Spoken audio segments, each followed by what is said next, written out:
The moment that the baby's mouth goes onto the breast, my breast is actually picking up exactly what that baby needs. And it's just the most magical, genius design.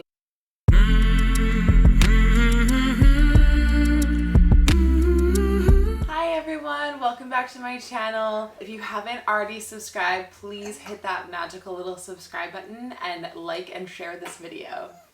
Here we go. This is breastfeeding. Feeding two babies is constantly learning and growing and changing every day, especially because they're getting so much bigger. So I find that their needs are different. They're eating so much more, and sometimes we have to switch positions, and sometimes they like to prefer to eat for longer when it's one-on-one feeds.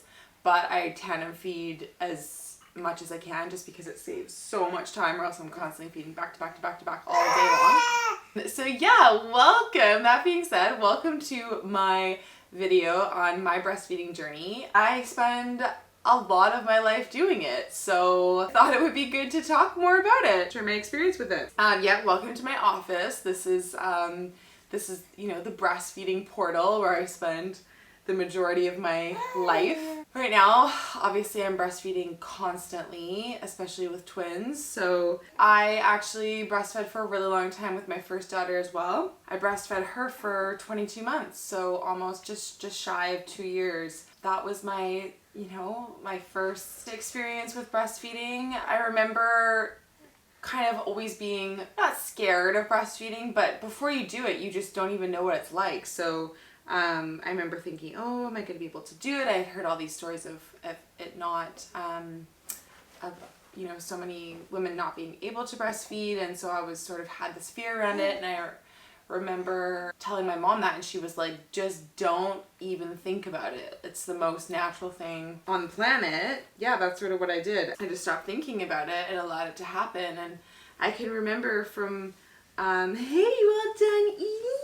Are you all done eating? And I can remember before Safi was born, like sort of like pinching my nipple and seeing the colostrum and this like clear fluid, liquid, gooey fluid coming out of my nipple, and being like, what the hell? Like having no clue what breastfeeding was gonna be like. I just knew that I wanted to do it. I watched videos of babies being born, and then just seeing that crawl of the baby towards the mother's breast and sort of allowing the baby to come to the breast right after they are born, and being very conscious and aware that's how I wanted to let Safia come to me. And so I both times have given birth even in the hospital topless, so that the baby can right away. Well, I wasn't topless in the hospital with her. I was wearing like a hospital gown. I remember like once she was born, like just having it pulled completely down, because I wanted right off the bat to have that connection between her body and my skin,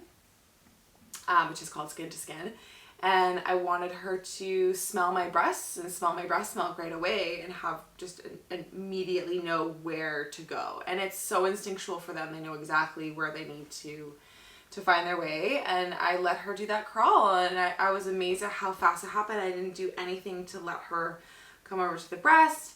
And obviously I'd never breastfed before, so I had no idea what I was doing. You know, it's not something you quite have down before you have the baby. But she made her way over, and she came over and she just went right on my breast. Our doula sort of explained to me, I remember her saying, oh, just like make sure to like pinch here so that it's, you know, your nipple isn't covering her nose so she can breathe while she's doing it.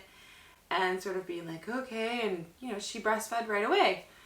And then I remember in the hospital later on, like in the middle of the night, it was probably 4 a.m, calling up one of the nurses to come in and being like, okay, can you please teach me how to breastfeed, because I have no clue what I'm doing. And he was this incredible nurse, and he just explained to me, he's like, okay, make sure to get comfortable, because when you're comfortable, then they're comfortable. And setting it all up, and him explaining to me, you know, have your hand like this and do this and go like this with your breast, and you know, hold her head here, and he just gave me the instructions right off the bat that that I probably still use to some extent. It's obviously like evolved and changed so much, but as it does over time. But it was that initial instructions that he gave me was what I used. Yeah. So yeah, I, you know, right away, oh man, with the cluster, oh, right, with the first baby, it just was shocking to me, because I remember in the hospital, they were like, okay, you need to breastfeed every 4 hours, and like wake the baby up even if they're sleeping, and make sure you're feeding them every 4 hours. And it was, I'm not really into like following, like I remember I had an app and I would like put down, okay, they breastfed for this long, for you know, for this amount of time at this time and that sort of thing, and like, oh, for this long on this breast and this long on this breast, and it's just not really my thing. I basically learned pretty quickly that I was just going to feed on demand. Like I maybe took note of how long it was for the first week, and then I was like, nah, I'm just gonna give them the boob give her the boob when she wants to eat, and not sort of like follow this breastfeeding schedule. And yeah, I was in shock, because I was a first-time mom, and I was just so surprised at how demanding it was, and how much time it took, and how much it took off of my life, and how free my life was before having babies. And I was just like, oh my god, like I spend all of my time breastfeeding. And, you know, being up all night in the beginning, yeah, breastfeeding my newborn, and up all day breastfeeding my newborn, and you know, then falling into traps of like, there's so much conflicting information. It's like, don't breastfeed them to sleep, do breastfeed them to sleep, don't breastfeed them for too long, you know, make sure to stop after a certain amount of time, no, breastfeed them for as long as possible. You know, there's just like always so much conflicting advice, especially as a new mom. You're like, what the heck am I supposed to do?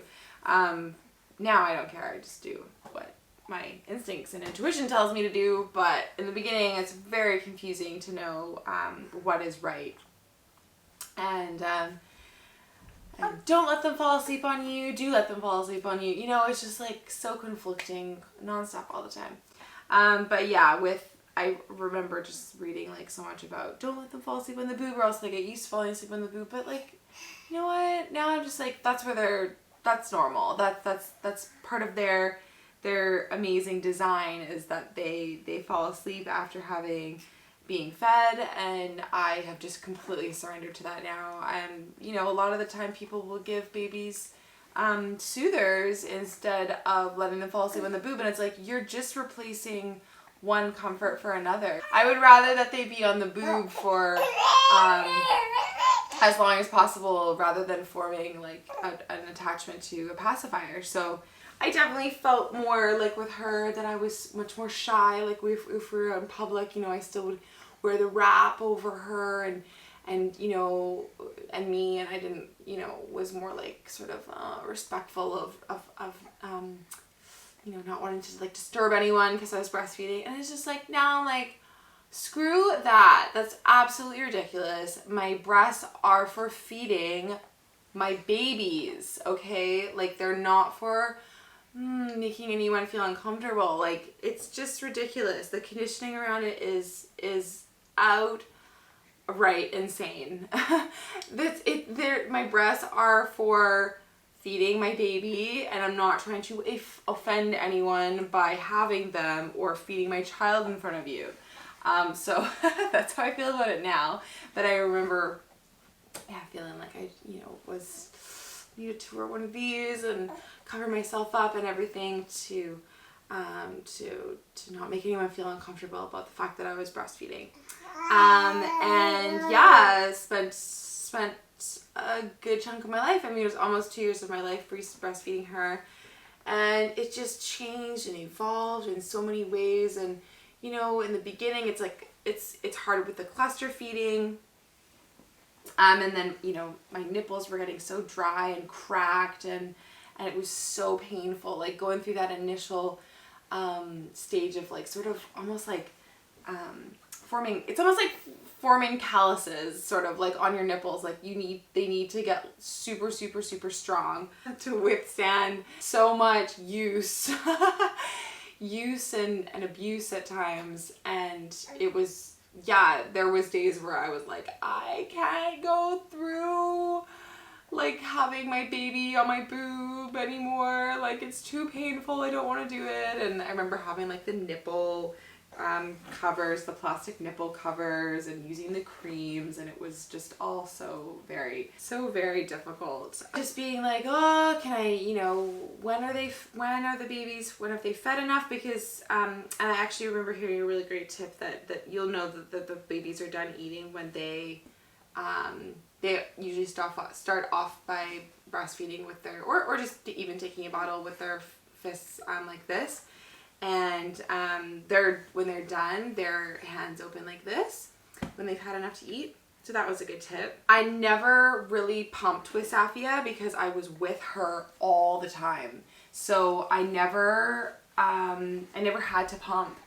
I maybe did it a handful of times. Like if Matisse and I were going out for dinner, if I was going to be out for a little bit, but I was with her almost 24/7 the whole time that I was breastfeeding her. So yeah, and now since there's two of them, I have pumped more, but it's just not my favorite thing in the world. So I often use the Haka, and I actually get just as much milk just using the Haka than I do if I'm like pumping. And I often find like I get super engorged on one side, but not so much on the other. So it's just easier for me to use the Haka. And it's like way less cleaning. Like that's the thing for me with, now we probably use about a bottle a day. Like I'll give a bottle to Matisse for him to like feed the babies in the night. And so that he can feed one baby and I'll breastfeed the other baby. And that will be from milk from the Haka that will go into a bottle. And it's just like, I just hate having to clean the bottles every single day, disinfect them, and it's just like feels like a whole lot of work. Breastfeeding just feels so much easier to me because I just have to whip a boob out. It's always the right temperature.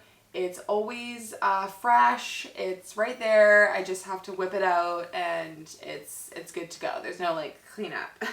You know, as Safia became a toddler, it definitely became just a different experience. You know, in the beginning when they're newborns, they're able to just stay on the boob and just focus on being on the boob and finish. You know, they can stay on the boob for like, you know, for a long time and kind of have like a focused feed where I feel like they're, you know, getting all the milk they need.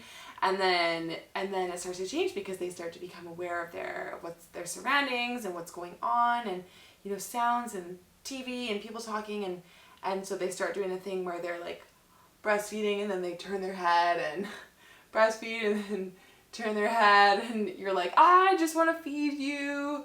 And so yeah, and then of course then they get teeth, and that's like a whole other thing because then you know they do bite. But I remember with Safia being like, don't do that, or like her being so surprised by my reaction of like, that she was like, okay, I'm not gonna do that anymore. So she only bit me like a couple times, and yeah, like I said, I think she probably got the message like not to do that.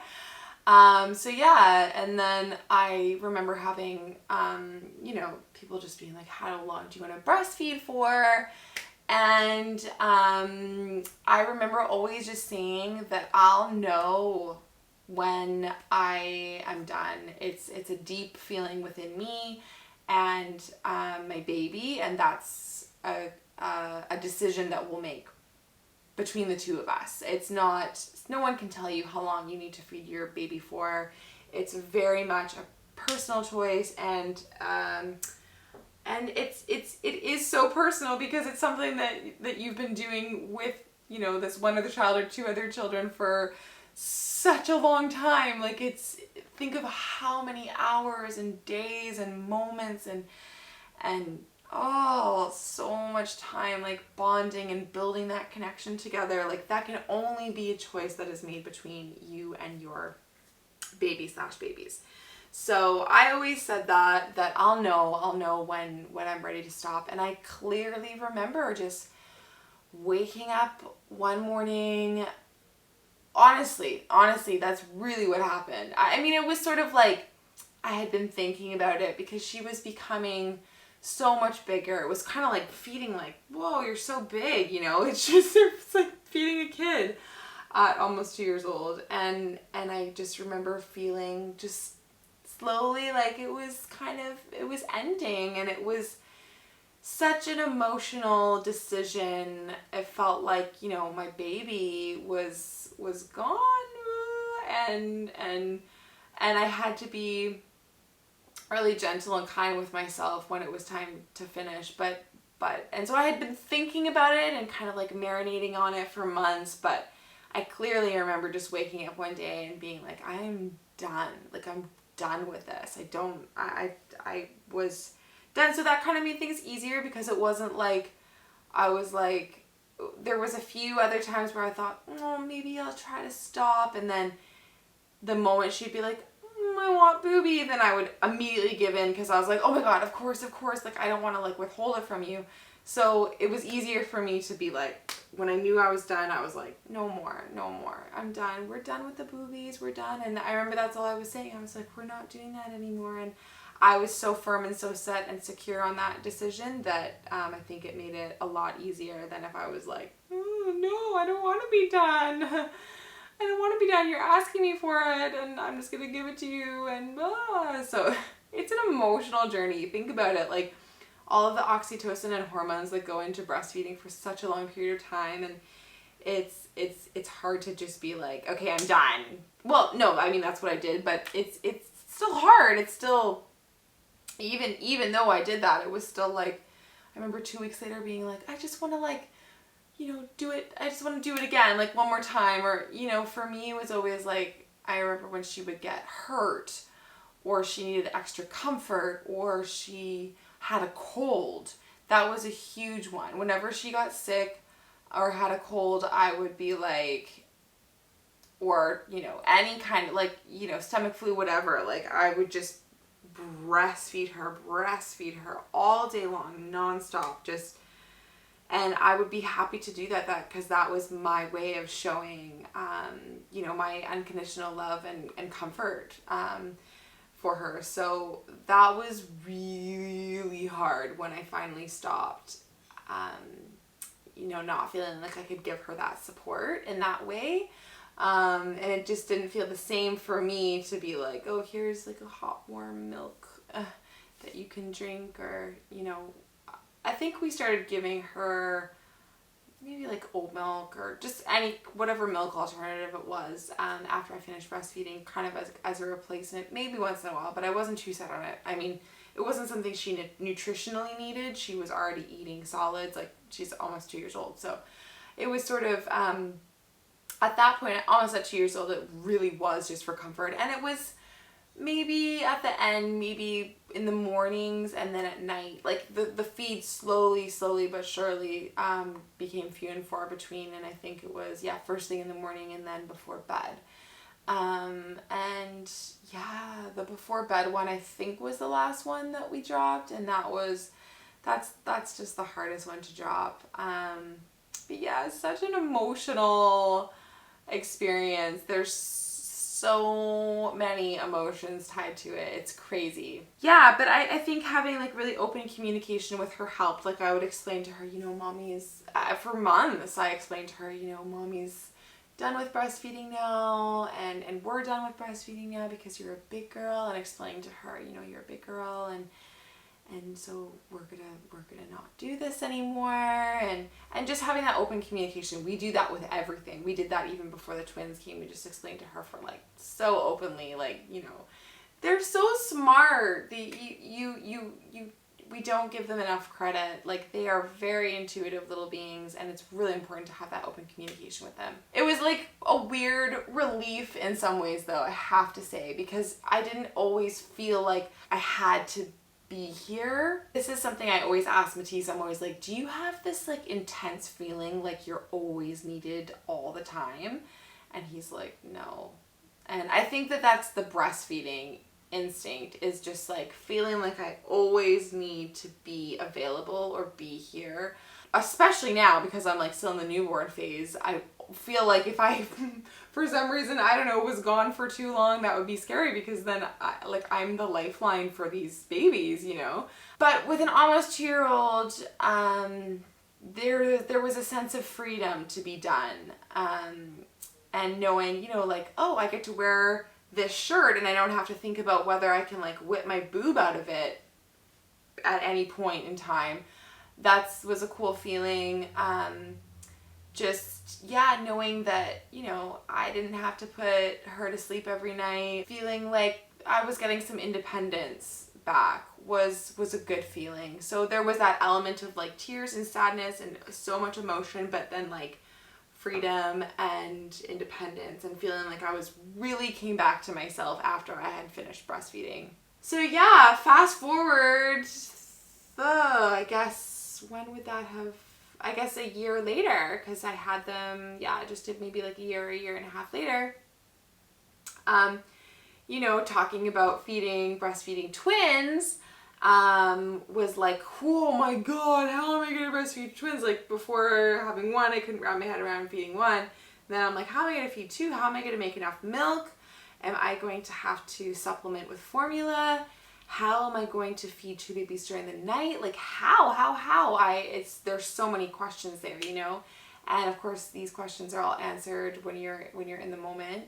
But I was, had no idea how it was going to go down. I didn't know how I was going to tandem feed, two babies. And, yeah, lo and behold, again, when they were born, I gave birth at home, and I was completely naked, and I didn't want to wear a bra because I didn't want there to be anything in between me and the babies just going straight onto my breast. I want them to immediately smell me and have that skin to skin connection, so that, you know, my oxytocin starts going off, my milk is there for the babies, and there's nothing in between us. So, and that's exactly what happened. Literally, Rumi came out, she was on the boob within seconds, and that got my oxytocin going, and then that got Elio to come out, and she was right on the boob, so I was like almost practically tandem feeding, like right out the womb. So there you go, that was my answer that I kept asking, how was I going to do it? It just happened.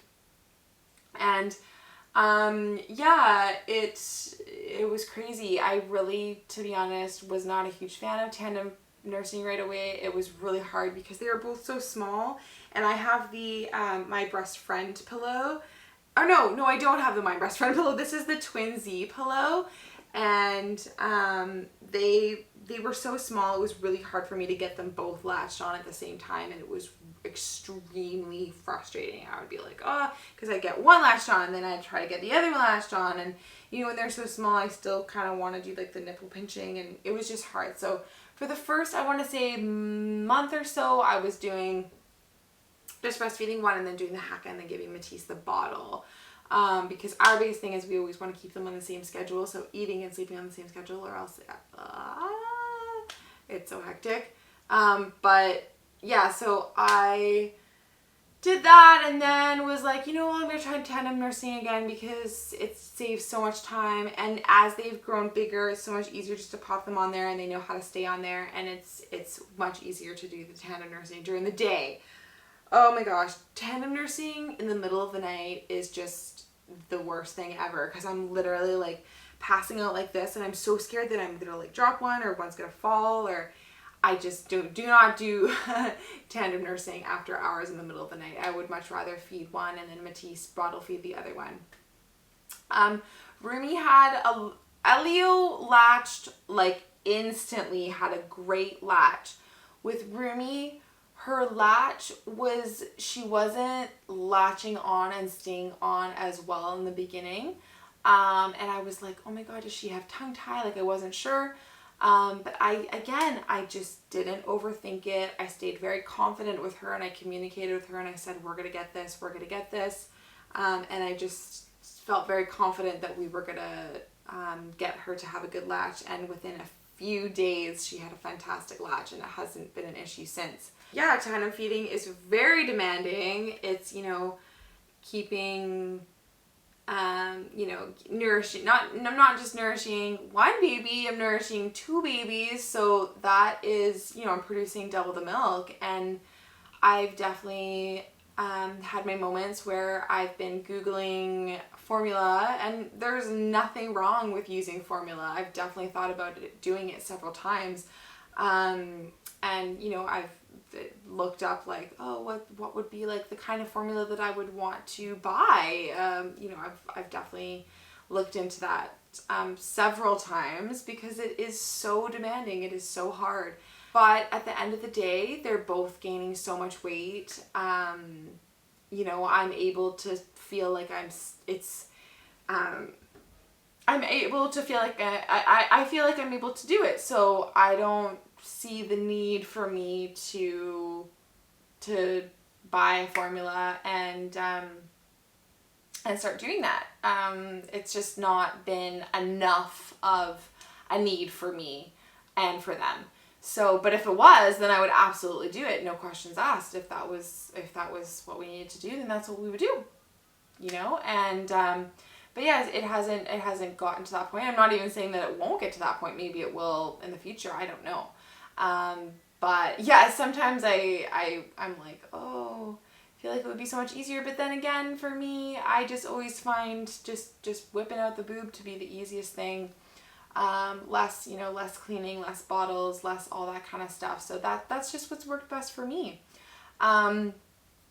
So yeah, great tip that I learned. That's the best part about having more kids is you get to like fix all of the things that didn't work the first time, and then you can like evolve and change and develop and grow and change things when you have more kids.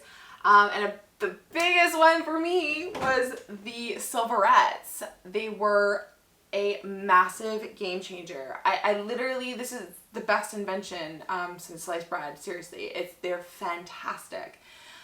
So I used the silverettes for the first 3 months period. I was wearing silverettes when I wasn't nursing, and you just pop them on top of your nipple. They're these little silver capsule things. Pop them on top of both my nipples when I wasn't breastfeeding, and this silver, not only does it stop your nipples from like chafing when you're wearing a bra, the silver is antimicrobial and healing. So when I wasn't nursing, my nipples were healing.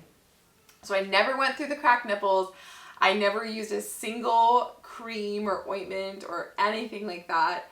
I never went through that like super horrific like 3 or 4 days in the beginning where you just like feel like you could not be in any more pain. I didn't go through any of that with these silverettes. They are freaking amazing, like unbelievable. I will link them below so that if you are going to be breastfeeding, I'm telling you, like, these things are unbelievable.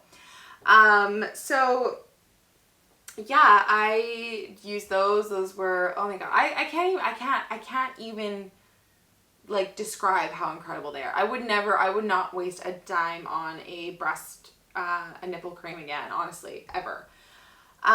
So yeah, that was epic, a real experience this time with that I didn't have to go through that. And some days I find like when they're going through growth spurts and I'm breastfeeding more and more frequently and for longer periods of time, sometimes I will get like, I'll notice like my boobs will just feel like a little bit more like worn out and used, but not like to the point of, oh my God, that like hurting pain. And I don't use the silverettes anymore, and they're 4 months now. I only had to use them for 3 months straight. And the cool thing is you can actually send the covers in, and you can get it made into a keepsake if you like, but they are really easy to clean because you can just like throw boiling hot water on them, and then you can like give them to a friend or someone in need of them. So they're amazing. Yeah, so what else do I want to say? I think I've had such an incredible, and with the twins, I will breastfeed for as long as I physically can. Like I said, the first time around, I said that I'd get to a point where I just knew that I was done, and I'm going to do the same thing this time. I have no plans to stop anytime soon, and I'll continue to go until I get the message from my inner guidance that it's time that the chapter's done and it's time for me to stop, and the same message from them, you know, like maybe I'll stop sooner than I did with Safia, maybe I won't. I don't know. So we'll see. It'll be interesting to see how long that journey goes on for. The most important thing when it comes to breastfeeding is having the support of those that are around you and good resources, like have someone teach you how to do it, you know, read all of the information on it, and that, you know, whether it's reading books or podcasts or whatever it is, like, you know, just hear positive stories about breastfeeding, and then have everyone around you be on the same page. Like, I can't imagine, like, if Matisse was like weird about me breastfeeding, I would probably not have such an easy time with breastfeeding, because I would probably feel like judgy and weird around it, you know. But that's definitely not the case. I'm like 99% of the day I'm like, you know, breastfeeding, so it has to be accepted by everyone around me. If I felt some sort of like weird judgment, I'm sure like I would internalize that and potentially have some sort of issue, or I don't know, it could for sure get in the way. So I think just having good support and good resources around breastfeeding is how you're going to succeed with breastfeeding. I just think breastfeeding it's a miracle. Like, my body creates this you know, white magical liquid substance that has the perfect and that's what I think is so cool about breast milk, is it has the perfect miracle liquid gold that's designed by me for my babies, and it's exactly what it is that they need.